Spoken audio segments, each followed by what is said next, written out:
Assalamualaikum warahmatullahi wabarakatuh. Perkenalkan, nama saya Lestari dengan NIM 2030201135 dari program studi pendidikan Guru Madrasah Ibtidaiyah. Tujuan saya membuat video ini adalah untuk memenuhi tugas dari mata kuliah pendalaman IPA MI dengan dosen pengampu Dian Andesta Bujuri MPDI. Baiklah, langsung saja judulnya, yaitu bagian-bagian tumbuhan dan fungsinya. Nah, selama ini kan kita tahunya tumbuhan itu kan ya sebagai tumbuhan saja, sedangkan tumbuhan itu kan sendiri ada bagian-bagiannya. Nah, untuk bagian-bagian ini itu ada fungsinya. Jadi kegunaan tumbuhan itu sendiri-sendiri dan saling berhubungan. Nah, teman-teman, jadi bagian-bagian di sini ada bagian-bagian tumbuhan. Yang pertama itu ada akar. Yang kedua itu ada batang, yang ketiga itu ada buah, ada daun, dan juga bunga. Nah, akar, yang disebut dengan akar yaitu ini. Nah, sedangkan dari sini ke sini yaitu disebut dengan batang. Di sini ada buah, daun, dan juga ini disebut dengan bunga. Nah, di sini saya akan menjelaskan fungsi dan fungsi dari tumbuhan. Pertama itu ada akar. Akar adalah bagian tumbuhan yang umumnya terdapat pada bagian bawah tumbuhan, yaitu ini. Nah, akar ini dibedakan menjadi ada akar tunggang dan juga akar serabut. Nah, fungsi dari akar ini sendiri yaitu yang pertama untuk menyerap air mineral dari tanah sampai ke batang. Yang kedua itu ada sebagai penopang tanaman agar dapat berdirinya kokoh. Jadi akar ini berfungsi untuk mengokohkan sebuah tanaman. Nah, yang selanjutnya itu menyimpan cadangan makanan seperti pada tumbuhan kentang dan juga wortel. Baiklah, yang selanjutnya yaitu daun. Nah, daun ini adalah bagian tumbuhan yang memiliki peran yang sangat penting pada daun yang berwarna hijau pada tumbuhan. Nah, terdapat kandungan zat klorofil yang merupakan salah satu bahan yang dibutuhkan pada proses fotosintesis dari sebuah tumbuhan. Nah, untuk fungsi dari daun ini sendiri, yang pertama itu tempat terjadinya proses fotosintesis. Yang kedua itu sebagai alat pernapasan tumbuhan. Dan yang ketiga itu tempat terjadinya proses penguapan dari tumbuhan tersebut. Nah, untuk yang selanjutnya yaitu batang.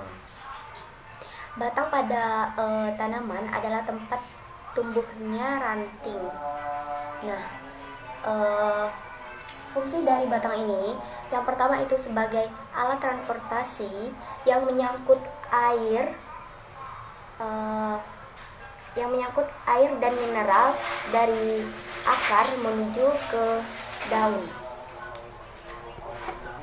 Yang kedua itu menyalurkan hasil fotosintesis dari daun yaitu ke seluruh tubuh tumbuhan. Dan yang ketiga sebagai tempat menyimpan cadangan makanan. Dan yang keempat itu menyokong bagi daun, bunga, dan juga buah. Nah, batang ini memiliki kambium. Nah, kambium dalam batang juga berperan dalam pertumbuhan tanaman. Nah, yang selanjutnya itu adalah bunga. Nah, sebagai yang kita ketahui, tidak semua jenis tumbuhan itu memiliki bunga. Nah, bunga ini adalah tempat terjadinya perkembangbiakan secara generatif pada sebuah tumbuhan. Bunga ini juga memiliki bentuk yang sangat variatif dan juga warna-warni, yaitu untuk memberikan daya tarik untuk menarik perhatian kupu-kupu dan juga serangga untuk hinggap dan membantu proses penyerbukan dari sebuah tumbuhan.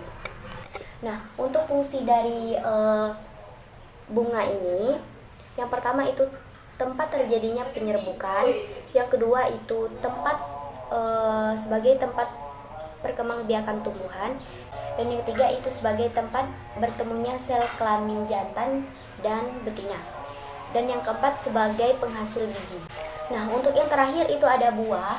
Buah ini cadangan makanan yang dihasilkan oleh sebuah tanaman yang dapat dinikmati oleh kita sendiri, yaitu makhluk hidup. Nah, untuk fungsi dari buah ini yaitu yang pertama itu melindungi biji, yang kedua itu membantu dalam penyerbukan biji-bijian, dan yang terakhir itu sebagai penyedia cadangan makanan ketika melakukan penyerbukan. Baiklah teman-teman, untuk contoh fungsi dan manfaat dari tumbuhan, saya mengambil contoh dari tanaman lidah buaya ini. Nah, sebagai yang kita ketahui, tanaman lidah buaya ini sangat banyak sekali manfaatnya. Selain untuk kecantikan, lidah buaya ini juga sangat banyak sekali manfaat untuk kesehatan. Nah, untuk yang pertama itu mengatasi gangguan pencernaan. Sebagai yang kita ketahui, mengonsumsi lidah buaya di setiap hari dipercaya bisa melawan berbagai gangguan pencernaan. Nah, biasanya ini untuk penyakit sembelit, asam lambung yang tinggi, dan tingginya kandungan gas pencernaan. Nah, untuk yang kedua itu bisa membersihkan racun di tubuh kita. Nah, teman-teman, bila kita rajin mengonsumsi lidah buaya ini di pagi hari, kita akan membantu membersihkan sistem pencernaan. Lidah buaya juga mengandung enzim yang membantu proses pemecahan gula dan juga lemak agar sistem pencernaan berjalan dengan lancar. Nah, untuk yang ketiga yaitu membantu mengobati anemia. Lidah buaya ini juga berguna untuk memperbaiki pencernaan dan juga hati, anemia, serta penyakit kuning. Nah, selain itu penyakit-penyakit yang berhubungan dengan saluran empedu, kantung empedu, dan juga penyakit lainnya. Yang terakhir yaitu membantu mengatasi radang gusi. Nah, lidah buaya ini memiliki antibakteri dan juga antimikroba sehingga dapat membantu atau mengurangi radang gusi. Nah, untuk caranya, teman-teman tinggal berkumur-kumur air lidah buaya ini. Baiklah teman-teman, mungkin itu saja penjelasan bagian-bagian tumbuhan dan juga fungsinya, serta contoh dari tanaman. Mungkin itu saja yang dapat saya sampaikan. Lebih dan kurangnya saya mohon maaf, dan kepada Allah saya mohon ampun. Saya akhiri dengan ucapan wabillahi taufiq wal hidayah. Wassalamualaikum warahmatullahi wabarakatuh.